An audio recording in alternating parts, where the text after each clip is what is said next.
What's good, everybody? It's your boy JTL, Opposite from the Norm. And real quick, I just want to let y'all know about Opposite from the Norm apparel t-shirts. Brought to you by GFam G-Wear. You like our show and our content? Then go to gfament.com and click on G Store, and there you can purchase an Opposite from the Norm t-shirt. Also, you can check out other great tees that represent true kings and true queens as well. Shirts that motivate and make you feel great.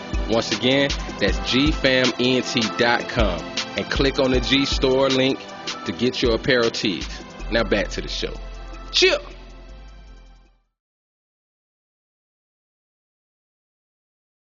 Yeah, what's good, everybody? It's your boy JT, Opposite from the Norm.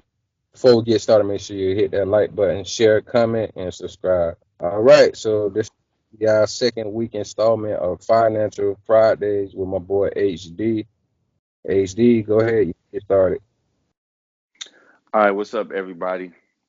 It's your man HD. I'm bringing you week two of our financial planning for Black people. Last week, I went into 401k to give you a little insight on that. This week, I'm going to be talking about pension plans. For those of you who are out there in corporate America, aka corporate white America, and you have a corporate job, or even if you have a job for the city, county, or whatever it may be, a pension plan is definitely something that you should want to find out about, look into, and have knowledge of and know about. So I'm going to give you a little bit basic breakdown of what a pension plan is, what it consists of, some of the advantages, and then I'll give you some of the websites that you can go on to get a little bit more information on, a little in-depth version of. So a pension plan is a retirement plan that requires an employer to make contributions to a pool of funds set aside for a worker's future benefit. The pool of funds is invested on the employee's behalf, and the earnings on the investments generate income to the worker upon retirement. In addition to an employer's required contribution, some pension plans have a voluntary investment component. A pension plan may allow a worker to contribute part of his or her current income from wages into an investment plan to help fund retirement. The employer may also match a portion of the worker's annual contributions up to a specific percentage or dollar amount. So there are two main types. There's a defined benefit and the defined contribution plan. First, I'm going to get into the defined benefit plan. This is where the employer guarantees that the employee receives a definite amount of benefit upon retirement, regardless of the performance of the underlying investment pool. The employer is liable for a specific flow of pension payments to the retiree, and if the assets in the pension plan are not sufficient to pay the benefits, the company is liable for the remainder of the payments.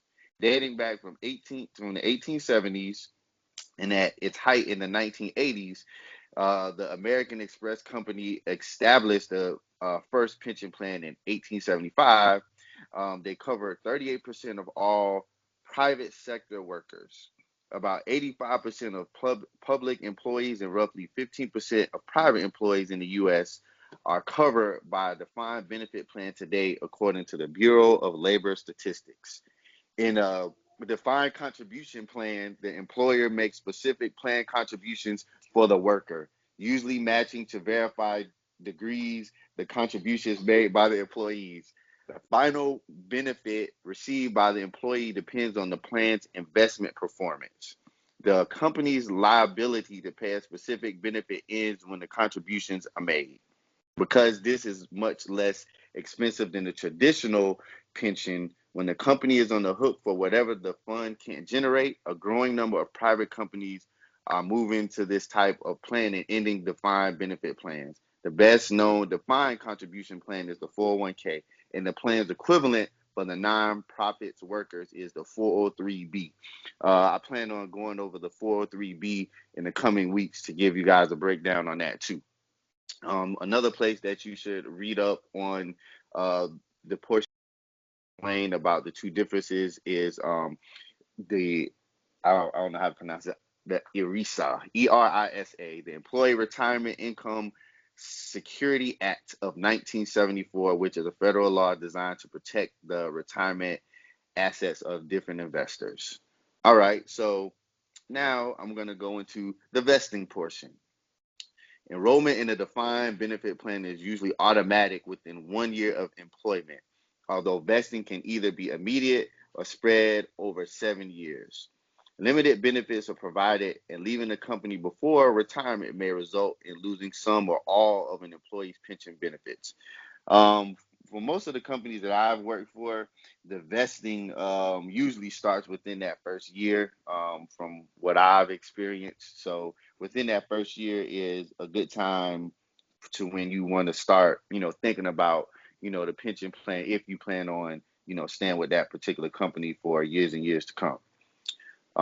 Back into vesting. With defined contribution plans, your individual contributions are 100% vested as soon as they reach your account. If your employer matches these contributions or gives you company stock as part of your benefits package, it may set up a schedule under which a certain percentage is handed over to you each year until you are fully vested. Just because retirement contributions are fully vested, that doesn't mean you're allowed to make withdrawals, however. All right. So I'm going to get into the taxable portion. Most employer-sponsored pension plans are qualified, meaning they meet Internal Revenue, which is the IRS, 401G, and Employee Retirement Income Security Act of 1974, which I just spoke on, requirements. That gives them their tax advanced status. Employers get a tax break on the contributions they make to the plan for their employees. So do the employees as well. Contributions they make to the plan come off the top of their paychecks, that is, are taken out of their gross income. So lastly, I'm going to go into, once you reach that point, I'm going to explain the differences between monthly annuity or a lump sum. With a defined benefit plan, you usually have two choices when it comes to distribution. Periodic, which is usually monthly plans for the rest of your life, or a lump sum distribution. Some plans allow you to do both, i.e., take some of the money in a lump sum and use the rest to generate periodic payments. In any case, there will likely be a deadline by which you have to decide, or your decision will be made for you, and your decision will be final. Monthly annuity payments are typically offered as a single life annuity for you only for the rest of your life, or as a joint and survivor annuity for you and your spouse. The latter pays a lesser amount each month, which is typically 10% less, but the payouts continue after your death until the surviving spouse passes away too. Annuities usually pay out at a fixed rate. They may or may not include inflation protection. If not, the amount you get is set from retirement on. This can reduce the real value of your payments each year, depending on how the cost of living is going. And since it rarely is going down, many retirees prefer to take their money in a lump sum, which I'm going to get to now. Lump sum. If you take a lump sum, you avoid the potential problem of your pension plan going broke or losing some or all of your pension if the company files for bankruptcy. That's something that I've read about, and that does happen where, someone is getting their monthly lump sum, the company goes bankrupt, and their retirement is gone. They have nothing. Anyway, plus you can invest the money, keep it working for you, and possibly earning a better interest rate too. If there's money left when you die, you can pass it along as part of your estate. On the downside, no guaranteed lifetime income as with an annuity. It's up to you to make, your money last. And unless you roll the lump sum into an IRA or another tax sheltered account, the whole amount will immediately be taxed and could push you into a higher tax bracket.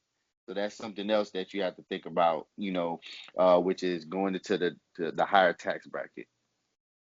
So that's the basic rundown for today on a pension plan.